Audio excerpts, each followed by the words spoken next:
মুসলমানদেরকে আমেরিকা মারে, রাশিয়া মারে, চীন মারে, ভারত মারে, ইসরায়েল মারে, আর সাধারণ মিয়ানমারও মারে। মুসলমানরা কি করে, দুই হাত আসমানের দিকে তুলিয়া আল্লাহর কাছে ফরিয়াদ জানায় যে হে আল্লাহ, আমাদেরকে রক্ষা করো।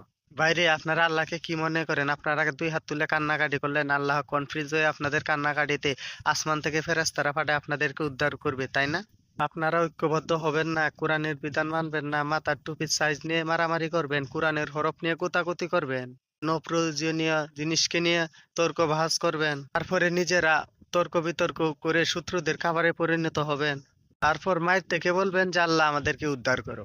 আচ্ছা, আপনাদেরকে আল্লাহ উদ্ধার করবে কি জন্য? যাতে আপনারা আবার মারামারি এবং গুতাগুতি শুরু করতে পারেন। বাইরে আপনাদের মুক্তির উপায় পবিত্র কোরআনে দিয়েই রাখছি। কোরআনের বিধানগুলো মানেন, ঐক্যবদ্ধ হন, আপনাদের গায়ে কেউ একটা ফুলের টোকাও দিতে পারবে না, বরং আপনারা পৃথিবীকে লিড দিবেন। আপনারা যদি সেই মুমেন্ট জাতি হইতে পারেন ভাই, আপনাদের কান্নাকাটি করা লাগবে না ভাই।